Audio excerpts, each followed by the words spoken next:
সংখ্যালঘু নির্যাতন তো হচ্ছে ভারতে। ভারতের এক একটা মসজিদ তারা ভাঙতেছে এখন। এটা এটা এটা একটা লক্ষণ। আস্তে আস্তে ওর মানচিত্র মসজিদের মতোই ভেঙে খান খান হয়ে যাবে ইনশাআল্লাহ। এরা যেমন অখণ্ড ভারত চায়, আমরাও অখণ্ড ভারতই চাই। আমরা চাই অখণ্ড ভারত হবে কালিমা লা ইলাহা ইল্লাল্লাহ মুহাম্মাদুর রাসূলুল্লাহ। আপনারা তো মনে করেন যে ভারত আমাদেরকে ঘিরে রাখছে, তাই না? আসলে ভারতকে আমরা ঘিরে রাখছি। এই দিক থেকে আমরা, এই দিক থেকে চায়না, এখান থেকে নেপাল, এখান থেকে ভুটান, এখান থেকে মায়ানমার, এখান থেকে পাকিস্তান, আর তার চেয়ে বাপ আছে আফগানিস্তান। আছে না আফগানিস্তান? নেপাল ওকে টাইম দেয় না, ভুটান টাইম দেয় না, মায়ানমার টাইম দেয় না, চায়না তো দেয়ই না। আর আমরা তাকে একেবারে প্রভুর আসনে বসায় রাখছি। আমরা কি দিছি? আমরা ইলিশ দেই, আমরা ট্রানজিট দেই, আমরা রেল দেই, আমরা বন্দর দেই, আমরা আর কি দেই? গ্যাস তো দেই মাশাআল্লাহ।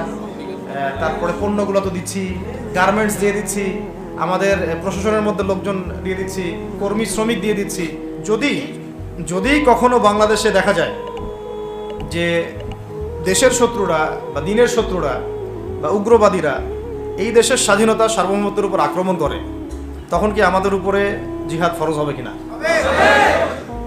এখন যদি তাই হয়, এখন আপনাদের কি মনে হয় এটার সম্ভাবনা আছে না নাই? এটুকু ইন্টেলেকচুয়াল অবস্থা তো আপনাদের আছে, এটার সম্ভাবনাও হতে পারে, আজ হোক কাল হোক, হতেই পারে। তখন আমার প্রিপারেশনটা কি হবে সেটা আমাকে এখন জানতে হবে। আর আমরা যদি ইনশাআল্লাহু আজ্জা ওয়া জাল যদি আমরা এটাকে মদিনা রাষ্ট্র বানাতে পারি, এই বাংলাদেশকে যদি আমরা একটা মদিনা রাষ্ট্র বানাতে পারি, ইনশাআল্লাহ কালকে গাজওয়াতুল হিন্দ হবে ইনশাআল্লাহ। ওটার জন্য রেডি আমরা ইনশাআল্লাহ। পাকিস্তানের কাছে কিছুই নাই, আছে খালি 10টা 12টা পারমাণবিক কোনো অস্ত্র, তাতেই ভয়ে কাঁপতে থাকে। চায়না খালি একটু ভয় দেখায় যে আগাইলে কিন্তু সিকিম নিয়ে নিব, আগাইলে কিন্তু চিকেন নেক গিলে ফেলবো। চায়নার ওই ছোট ছোট যোদ্ধাদের কাছে যে মাইকটা খায়, আর আমাদের এখানে দেখা যায় যে সীমান্তর মধ্যে একটা কৃষকও যদি সীমান্ত থেকে দূরেও হাল চাষ করে, ওকে গুলি করে মেরে ফেলে। ফেলানি ফেলানির কথা ভুলে গেছেন আপনারা? আমাদের বন্যা এরকম কতগুলো মানুষকে সীমান্ত হত্যা করে মারা হয়েছে। আজকে গুগলে গিয়ে সার্চ করে দেখেন কতগুলো মানুষকে বিগত 15 বছরে সীমান্ত হত্যা করা হয়েছে। তো এখানে আমাদের স্বাধীনতার প্রশ্ন আসে না, এখানে গণতন্ত্রের কথা আসে না, সার্বভৌমত্বের কথা আসে না, না, বরং তারা ক্ষমতার জন্য ওদের কাছে ঈমান বিক্রি করে দিয়েছে। ক্ষমতার জন্য এই উগ্রদের কাছে, মানে উগ্র হিন্দুত্ববাদীদের কাছে ওরা তাদের ঈমান, ওদের আমল, ওদের তাকওয়া, ওদের দিন সব বিক্রি করে দিয়েছে। এই জন্য আমি আগে বলেছি একটা লেকচারে যে আমরা যদি বিরিয়ানি খেতে চাই, আপনি যদি বিরিয়ানি খেতে চান, একটা পাত্র নেবেন কিনা? আচ্ছা, পাত্রটা যদি ময়লা থাকে খাবেন? পাত্র অনেক ময়লা আছে, আপনি কি ওইখানেই বিরিয়ানি ঢালবেন? তাহলে খাওয়া শুরু করবেন? সবার আগে আপনি কি করেন? এটাকে ধোন, পরিষ্কার করেন, তাই না? বাংলাদেশকে যদি আপনি ইসলামী রাষ্ট্র হিসেবে করতে চান, আগে এই দেশের মধ্যে যে পয়জনগুলো আছে এগুলোকে দূর করতে হবে, সমস্ত পয়জনকে ধুয়ে সাফ করতে হবে। তারপরে যে খেলাফা বা শরিয়া বা ইমারা যেটাই আসুক, ইমারা এক জিনিস, খেলাফা আর এক জিনিস। আমি এক কথায় বোঝাচ্ছি ইসলামী রাষ্ট্র ব্যবস্থা, ইসলামী রাষ্ট্র ব্যবস্থা। যদি ইসলামী রাষ্ট্র ব্যবস্থা তারপরে আসে, জমিন সাফ করার পরে, তখন সেটা সাস্টেইন করবে ইনশাআল্লাহ। আর যদি ময়লার মধ্যেই ইসলামী রাষ্ট্র কায়েম করতে চান, তখন হবে উদাহরণটা এরকম যে আপনি এই নোংরা ড্রেনের মধ্যে নেমে গায়ে সাবান মাখা শুরু করছেন, হাততে কোনো লাভ হবে না, বরং ওই নোংরাই আপনাকে খেয়ে ফেলবে। ঠিক আছে? ডেমোক্রেটিক সিস্টেমের মধ্য দিয়ে যদি আমাদের ভাইরা ক্ষমতা যেতে পারে, যাক না, সমস্যার কিছু নেই। এটা কতটুকু জায়েজ না জায়েজ, হালাল হারাম, সুন্নাত, এদিকে আমি যাচ্ছি না। এবং এটা নিশ্চিত তারাও জানে এটা সুন্নাত না, তারাও জানে এটা কি না, সুন্নাত পদ্ধতি না। কারণ রাসূলুল্লাহ সাল্লাল্লাহু আলাইহি ওয়াসাল্লাম দাওয়াতের মধ্য দিয়ে এবং সশস্ত্র যুদ্ধের মধ্য দিয়ে মানে মক্কা বিজয় করেছেন। দাওয়াতের মধ্য দিয়ে তিনি মদিনা রাষ্ট্র কায়েম করেছেন। তারপরে মদিনা রাষ্ট্রকে বেস করে আস্তে আস্তে আরও রাষ্ট্রকে এক্সপেন্ড করেছেন। বদর, উহুদ, খন্দক, খায়বার এগুলো হয়েছে, আস্তে আস্তে মক্কা বিজয় হয়েছে। মূল ছিল আগে মদিনা রাষ্ট্রটা কায়েম করা। তো আমরা যে কোনোভাবেই হোক মদিনা রাষ্ট্রটা আমাদের কায়েম করতে হবে আগে, তারপরে ইনশাআল্লাহ তাআলা দেখবেন, হ্যাঁ, ওই অখণ্ড ভারত আমরাও কায়েম করবো ইনশাআল্লাহ। সংখ্যা নিয়ে কিচ্ছু না, ওদের সংখ্যাকে আমরা ভয় পাই না, ওদের সংখ্যাকে ভয় পাওয়ার কিচ্ছু নাই, সংখ্যাকে ভয় পাওয়ার কিচ্ছু নাই। কারণ কোরআন, এই যে কোরআন আমার সামনে যে কোরআনটা আছে, এটা দেখে একটু খারাপ লাগলো। কোরআনের যে অবস্থা, এটা খুব মনের কষ্ট দিল আর কি। কোরআনটা হবে চকচকা, এটা দেখে বোঝা যাচ্ছে এটা অনেকদিন কেউ পড়েই নাই। আপনাদের বাসার যদি কোরআনের এই হালত হয়, তাহলে আমাদের দ্বারা দিন কায়েম হবে না। আপনার কোরআনের হালত হবে এমন যে কোরআনে এক বিন্দু পরিমাণ কোনো ময়লা নাই, প্রত্যেকদিন আপনার হাতের স্পর্শেই ময়লা দূর হয়, তখন এই কোরআন আপনার পক্ষে কথা বলবেন ইনশাআল্লাহ। ভাই কোরআনের কাছে চলে আসেন, আর দেরি করেন না, সময় নাই। আল্লাহ পাক সবাইকে কবুল করেন। আমি এই মসজিদগুলোকে কাজে লাগান, এখানে তালিমি বৈঠক চালু করেন প্রত্যেক সপ্তাহে। আমি যদি প্রত্যেক মাসে রংপুরে আসি, প্রত্যেক মাসে সময় দেবো ইনশাআল্লাহ। আপনারা এখানে ইমাম ঠিক করেন, খতিব ঠিক করেন এবং ওই যে টিচার ঠিক করেন, করে আপনারা কোরআন শিক্ষার ব্যাচ চালু করেন, কোরআনের তাফসীরের ক্লাস চালু করেন, তারপরে তুলনামূলক আরবি ভাষা শিখেন। মানে এগুলো শিখে নেন তাড়াতাড়ি, সময় নাই এগুলো, আমাদের হাতে সময় কম। এগুলো আজকে থেকে 10 বছর আগেই শেখা উচিত ছিল, তাই না?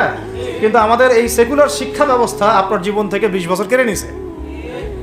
20 বছর পড়াশোনা করার পরে আমি চ্যালেঞ্জ করতেছি, এই যে লাখ লাখ টিচারকেও যদি আপনি কোরআন তেলাওয়াত ধরেন, সহি বলতে পারেন, অথচ তারা জাতির শিক্ষক হয়ে বসে আছে।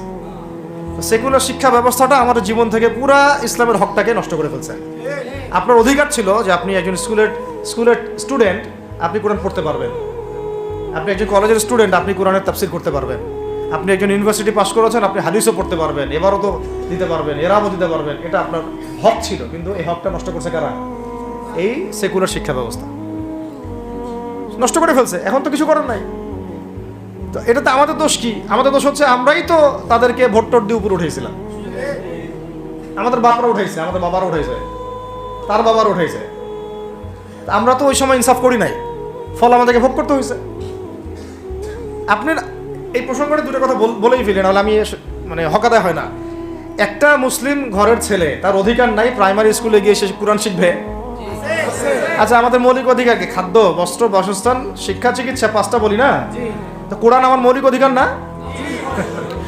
মুসলিম পরিবারের সন্তান আমি, কোরআন আমার মৌলিক অধিকার না? তারপর প্রাইমারি স্কুল আপনাকে শিখায় নাই, হাই স্কুল আপনাকে শিখায় নাই, এমনকি কারমাইকেল শিখাইছে আপনাকে, বেগম রোকেয়া বিশ্ববিদ্যালয় শিখাইছে, এরাও শিখায় নাই। এমনকি বিসিএস ক্যাডার হচ্ছেন কোরআন ছাড়াই, ডক্টর হচ্ছেন কোরআন ছাড়াই, ইঞ্জিনিয়ার হচ্ছেন কোরআন ছাড়াই, এমনকি শিক্ষা কমিশন গঠন হচ্ছে, ওই কমিশনের লোকদেরও কোরআনের জ্ঞান নাই। টকশোতে এসে আবার ঠিকই পটর করে, কোরআনে পড়তেও পারে না, টকশোতে এসে পটর করে। এই তো বিগত 10 বছর তো টকশোর বছর ছিল, খালি টকশো, দেখেন নাই? আলোচনা একটা ন্যারেটিভ তৈরি করা হচ্ছিল, ইসলাম নিয়ে যারাই কথা বলবে এরাই জঙ্গি, এরাই মৌলবাদী, এরাই সন্ত্রাসী। হ্যাঁ, তো কিভাবে মানুষের ব্রেইন ওয়াশ করা হয়েছে। আমি আসলে অবাক হয়ে গেছি এই ঘটনাতে, জুলাইয়ের ঘটনায়, যে যুব সমাজকে ধ্বংস করার জন্য তারা 20 বছর ঢেলে দিছে, ওই যুব সমাজই তাদেরকে পিটাই বের করছে। আল্লাহ পাকের কি পরিকল্পনা! আপনাদেরকে ধ্বংস করার জন্য 20 বছর ধরে তারা সিলেবাস কারিকুলাম করছে।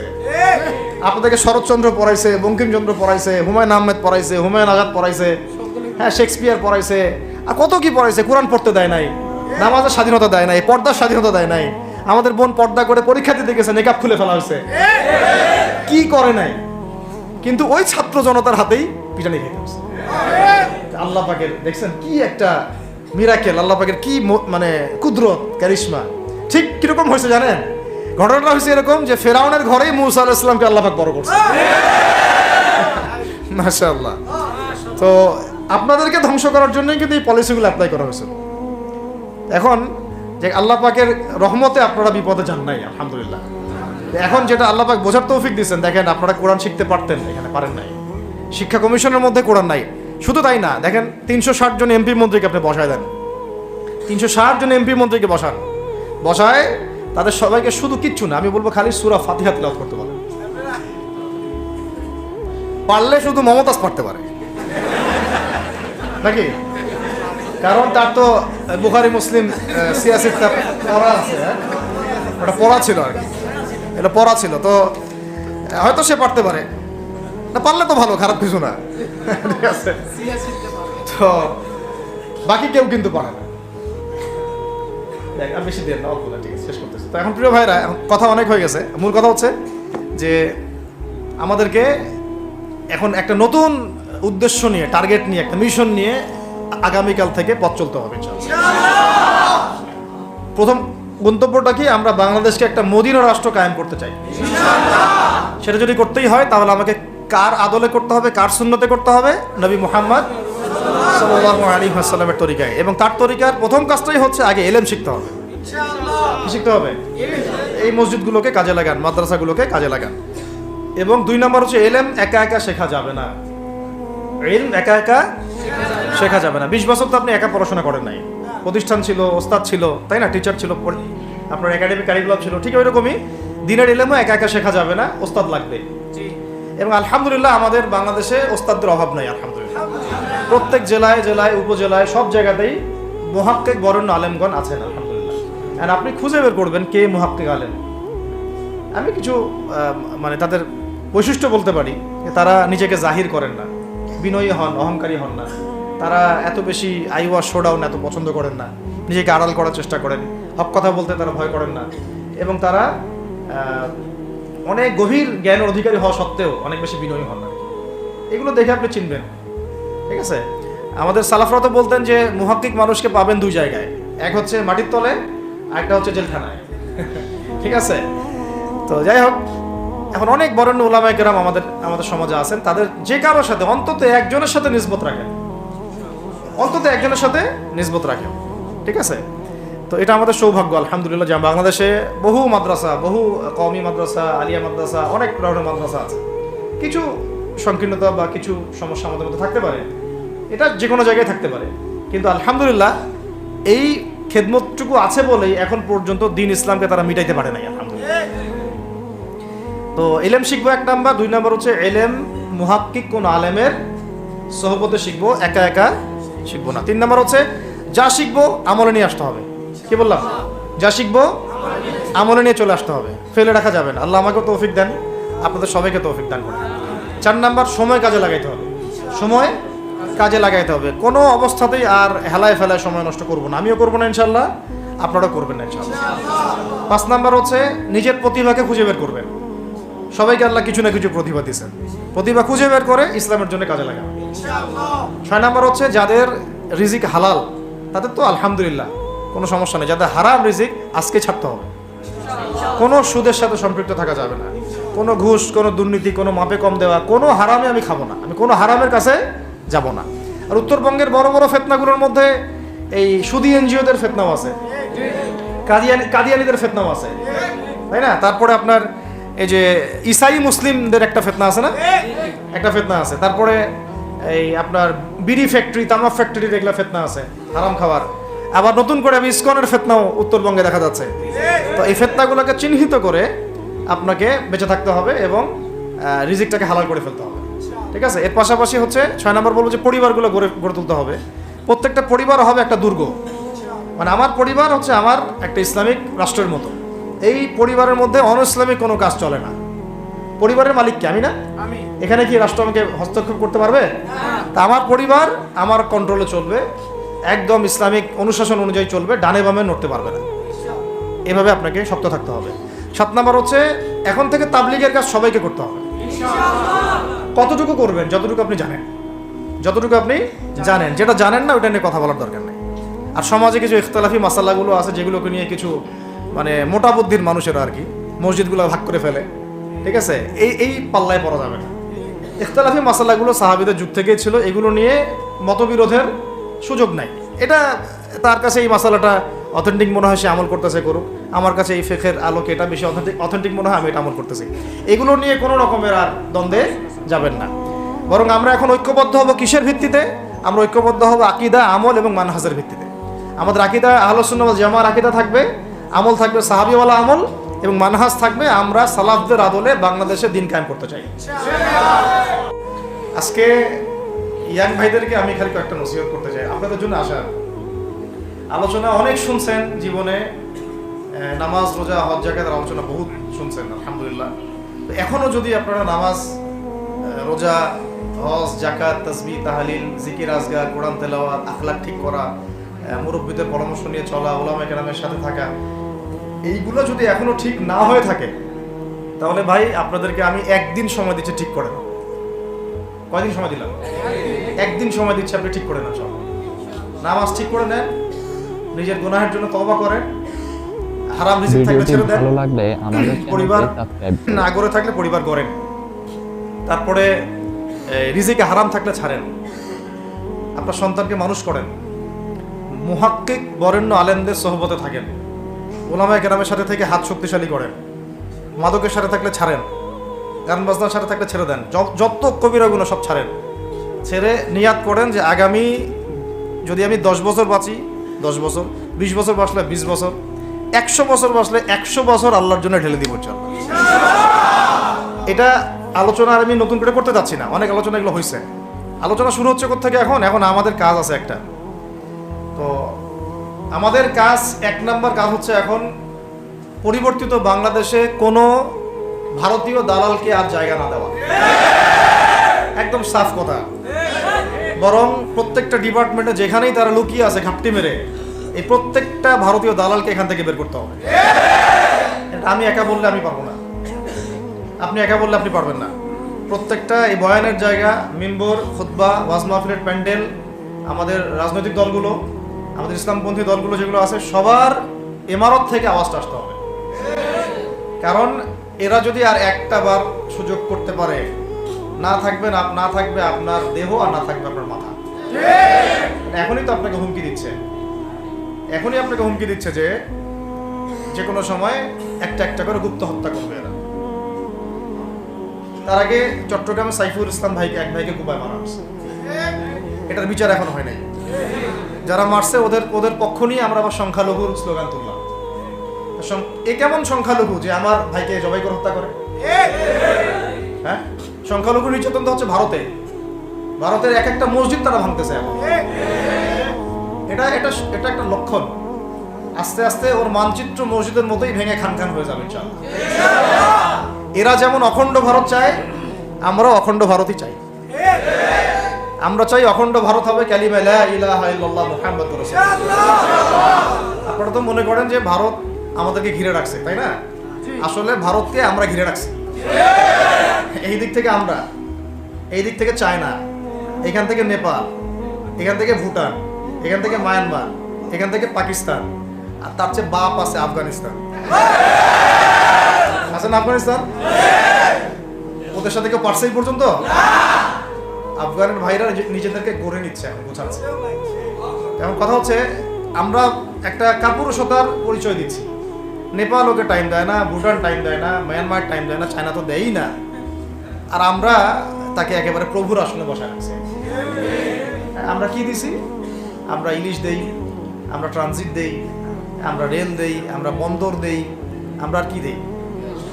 গ্যাস তো দেই মাশাআল্লাহ, তারপরে পণ্যগুলো তো দিচ্ছি, গার্মেন্টস দিয়ে দিচ্ছি, আমাদের প্রশাসনের মধ্যে লোকজন দিয়ে দিচ্ছি, কর্মী শ্রমিক দিয়ে দিচ্ছি।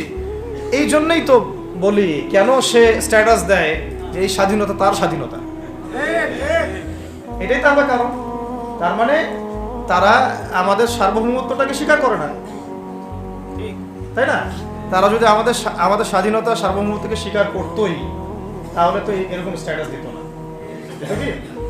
তো এখন কথা হচ্ছে, আমরা মাথা নত করার জাতি না। আমাদের নবী মুহাম্মদ সাল্লাল্লাহু আলাইহি ওয়াসাল্লাম মাথা উঁচু করে দাওয়াতি কাজ করছেন। মার খেলেও কখনো তিনি মাথা নিচু করেন নাই। সাহাবায়ে কেরাম রাদিয়াল্লাহু আনহুম আজমাইন মাথা উঁচু করে দাওয়াতের কাজ করছেন, কারোর সামনে মাথা নত করেন নাই ইল্লাল্লাহ, আল্লাহ ছাড়া। মার খেয়েছেন, হিজরত করতে হলে হিজরত করেছেন, কখনো মানুষ গালি দিয়েছে, গালি সহ্য করেছেন, কখনো মদিনা চলে যেতে হয়েছে, দেশ ছাড়তে হয়েছে, দেশ ছাড়ছেন, আবার কখনো ইসলামী রাষ্ট্র কায়েম করতে হয়েছে, রাষ্ট্র কায়েম করছেন। জিহাদ করার দরকার, জিহাদও করছেন, কেতালের দরকার, কেতালও করছেন। আস্তে আস্তে মক্কা বিজয় করছেন, করেন নাই?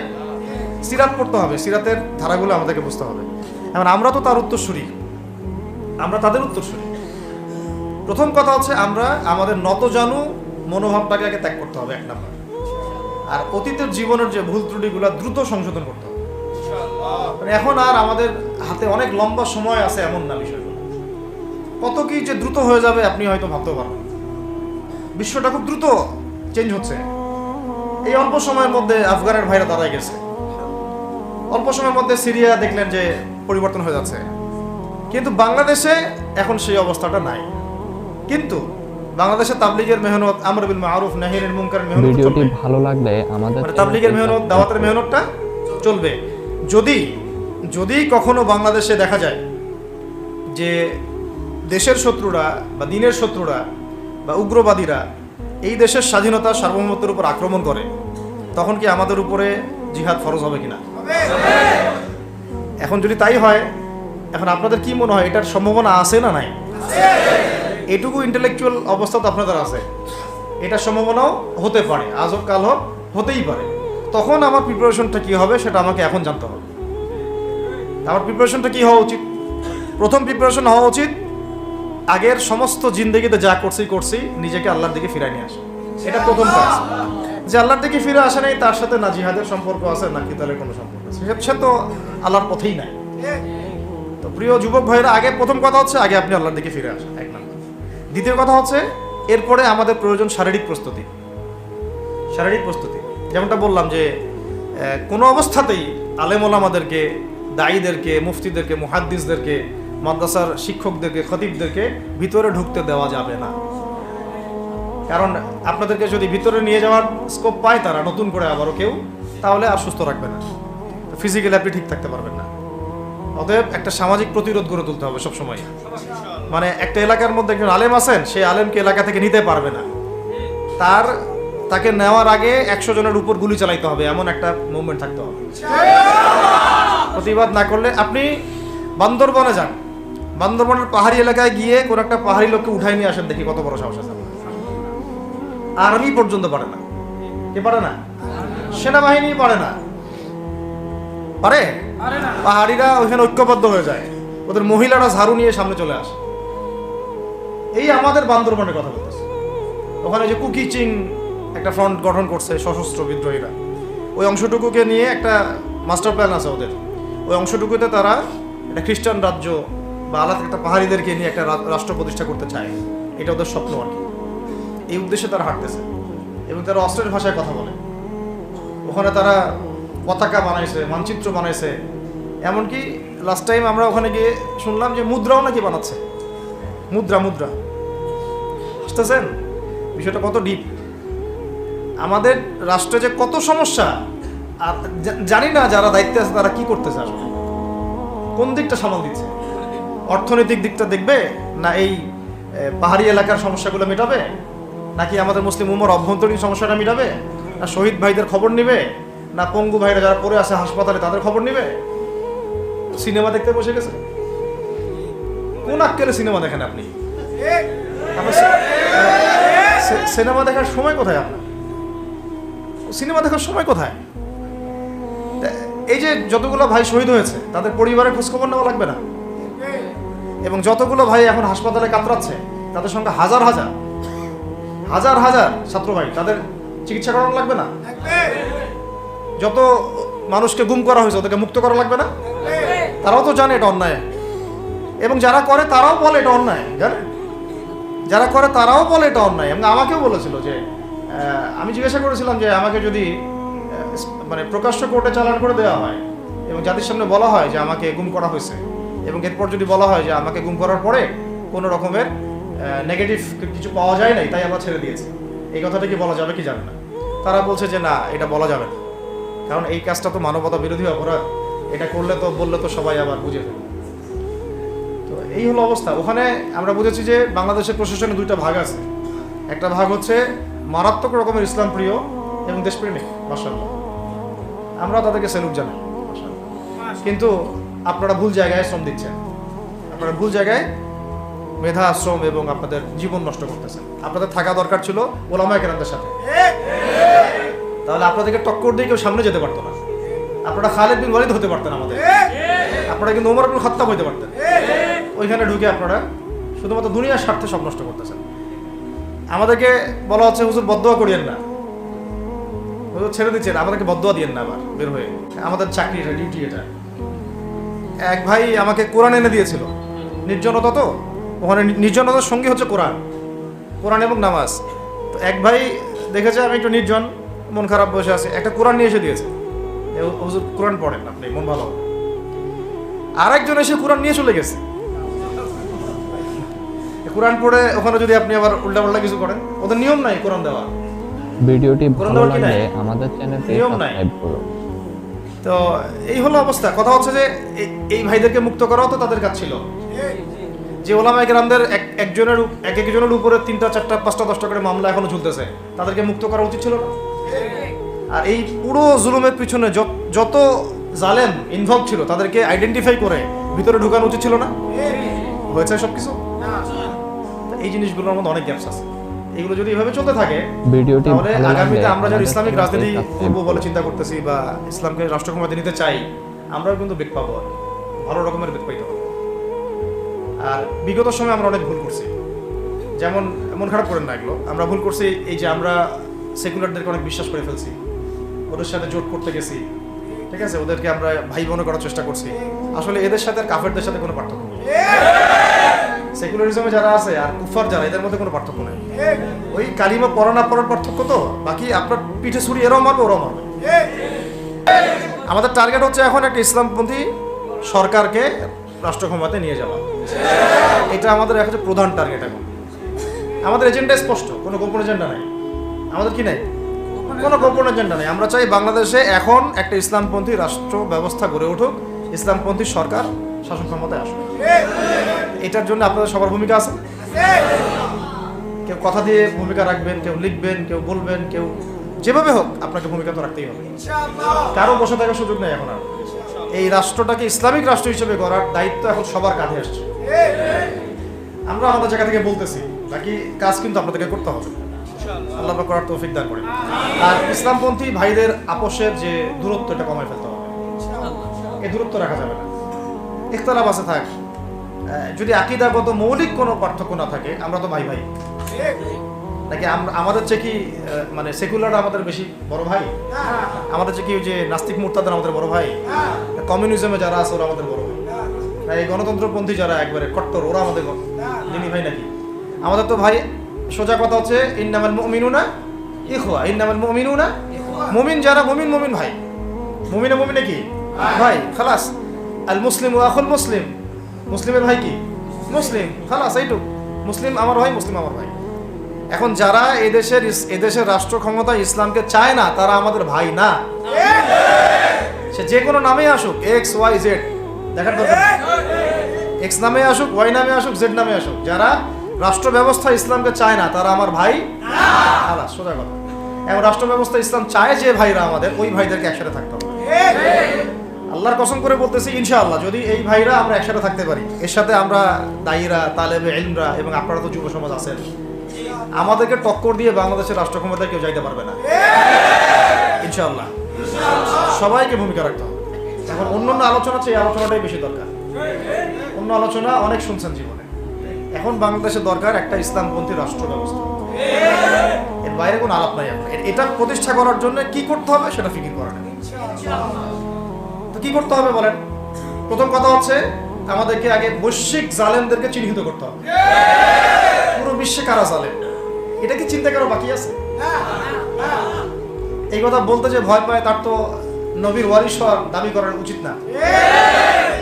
ঠিক আছে, ঠিক আছে। এখন যে সম্ভাবনা শেষ হয়ে গেছে এমন না। আর এখন সবাই প্রতিবাদের ভাষায় কথা বলতে পারে। একটা রেভলিউশন ঘটানোর মতো সিচুয়েশন বাংলাদেশে আছে।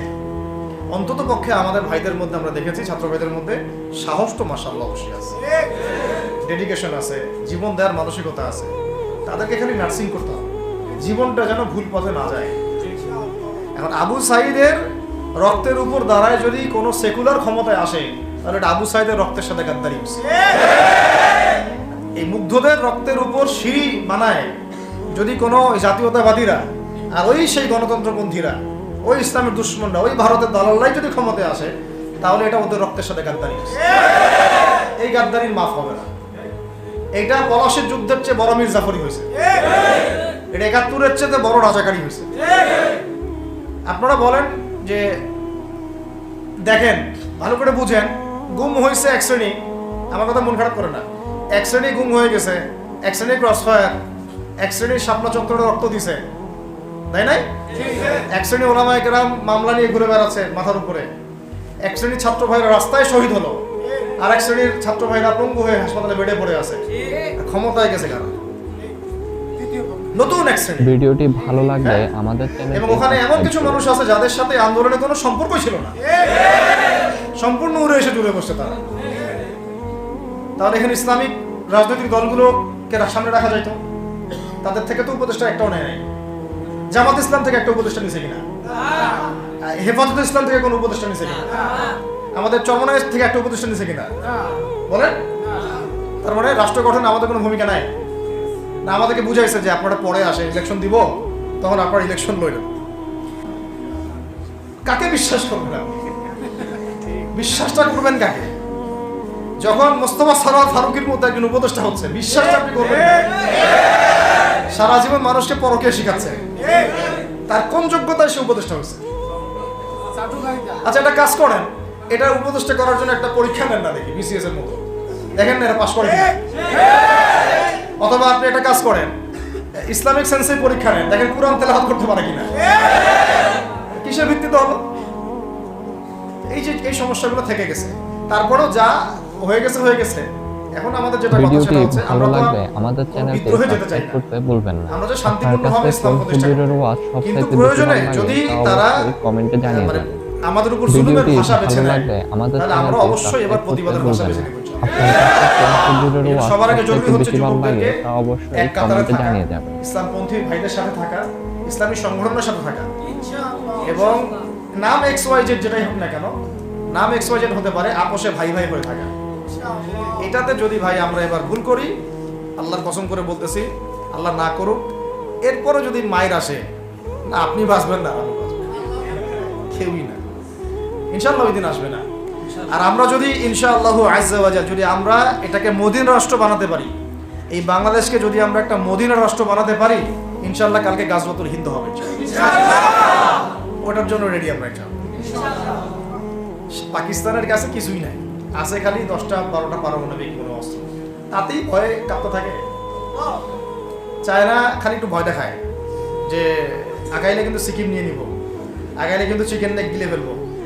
চায়নার ওই ছোট ছোট যোদ্ধাদের কাছে যে মাইকটা খায়, আর আমাদের এখানে দেখা যায় যে সীমান্তর মধ্যে একটা কৃষকও যদি সীমান্ত থেকে দূরেও হাল চাষ করে, ওকে গুলি করে মেরে ফেলে।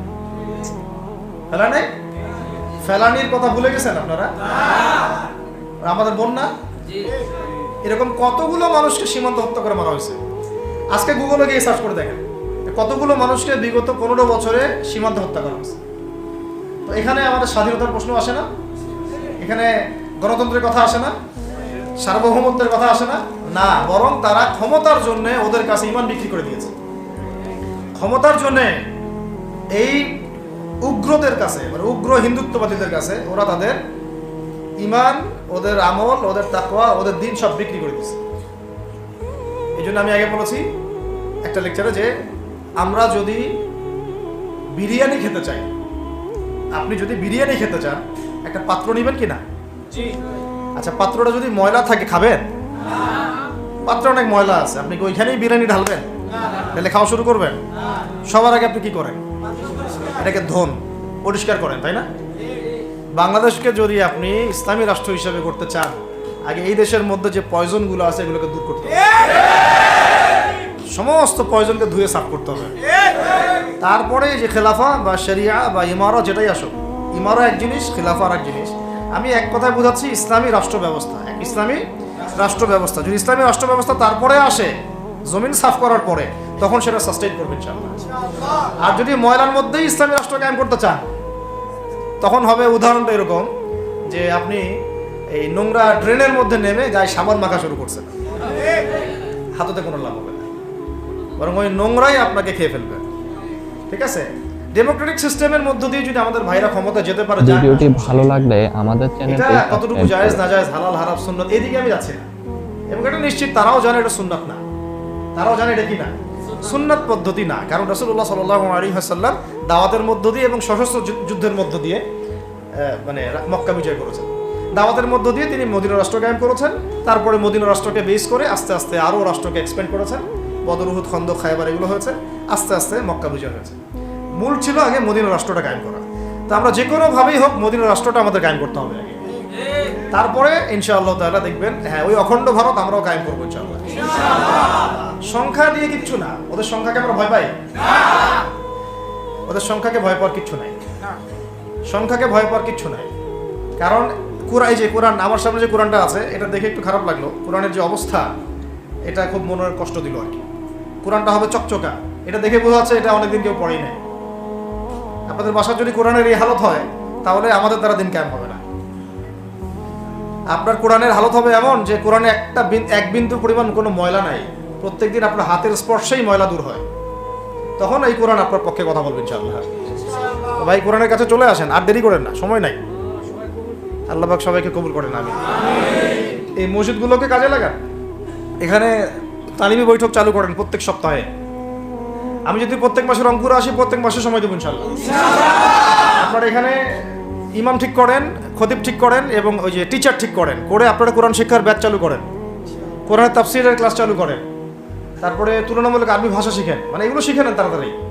সময় না এগুলো, আমাদের হাতে সময় কম। এগুলো আজকে থেকে 10 বছর আগেই শেখা উচিত ছিল, তাই না?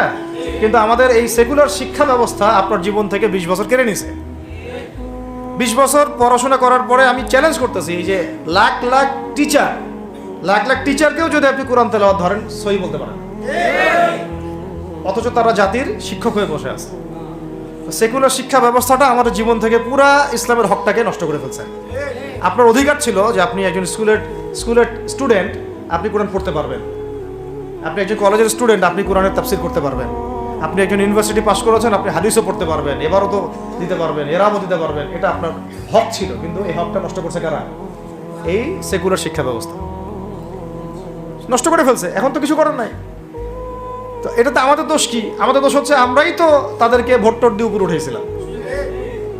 আমাদের বাপরা উঠেছে, আমাদের বাবারা উঠেছে, তার বাবারা উঠেছে, আমরা তো ওই সময় ইনসাফ করি নাই, ফল আমাদেরকে ভোগ করতে হয়েছে। আপনার এই প্রসঙ্গটা দুটো কথা বলেই ফেলেন, নাহলে আমি মানে হকাদায় হয় না। একটা মুসলিম ঘরের ছেলে, তার অধিকার নাই প্রাইমারি স্কুলে গিয়ে সে কোরআন শিখবে? আচ্ছা, আমাদের মৌলিক অধিকার কি? খাদ্য, বস্ত্র, বাসস্থান, শিক্ষা, চিকিৎসা, 5টা বলি না? তো কোরআন আমার মৌলিক অধিকার না? মুসলিম পরিবারের সন্তান আমি, কোরআন আমার মৌলিক অধিকার না? তারপর প্রাইমারি স্কুল আপনাকে শিখায় নাই, হাই স্কুল আপনাকে শিখায় নাই, এমনকি কারমাইকেল শিখাইছে আপনাকে, বেগম রোকেয়া বিশ্ববিদ্যালয় শিখাইছে, এরাও শিখায় নাই। এমনকি বিসিএস ক্যাডার হচ্ছেন কোরআন ছাড়াই, ডক্টর হচ্ছেন কোরআন ছাড়াই, ইঞ্জিনিয়ার হচ্ছেন কোরআন ছাড়াই, এমনকি শিক্ষা কমিশন গঠন হচ্ছে, ওই কমিশনের লোকদেরও কোরআনের জ্ঞান নাই। টকশোতে এসে আবার ঠিকই পটর করে, কোরআনে পড়তেও পারে না, টকশোতে এসে পটর করে। এই তো বিগত 10 বছর তো টকশোর বছর ছিল, খালি টকশো, দেখেন নাই? আলোচনা একটা ন্যারেটিভ তৈরি করা হচ্ছিল, ইসলাম নিয়ে যারাই কথা বলবে এরাই জঙ্গি, এরাই মৌলবাদী, এরাই সন্ত্রাসী।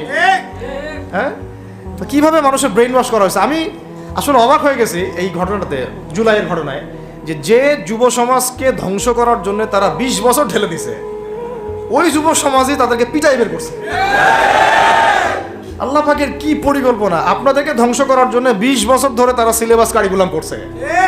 আপনাদেরকে শরৎচন্দ্র পড়াইছে, বঙ্কিমচন্দ্র পড়াইছে, হুমায়ুন আহমেদ পড়াইছে, হুমায়ুন আজাদ পড়াইছে, হ্যাঁ শেক্সপিয়ার পড়াইছে, আর কত কি পড়াইছে। কোরআন পড়তে দেয় নাই, নামাজের স্বাধীনতা দেয় নাই, পর্দার স্বাধীনতা দেয় নাই।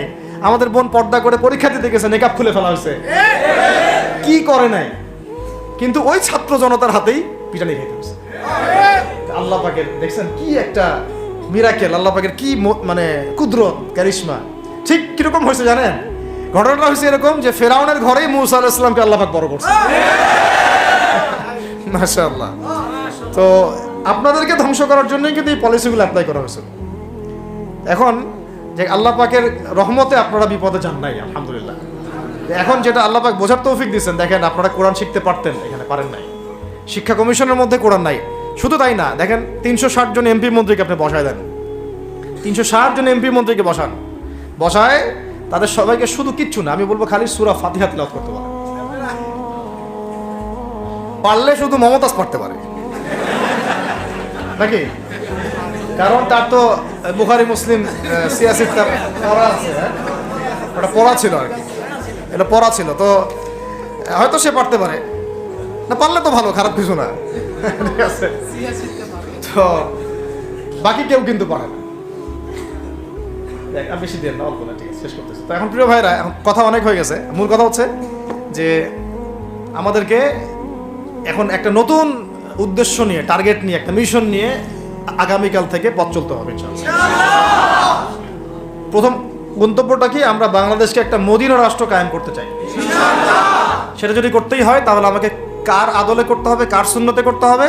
নবী মুহাম্মদ সাল্লাল্লাহু আলাইহি ওয়াসাল্লামের তরিকায়। এবং তার তরিকার প্রথম কাজটাই হচ্ছে আগে ইলম শিখতে হবে।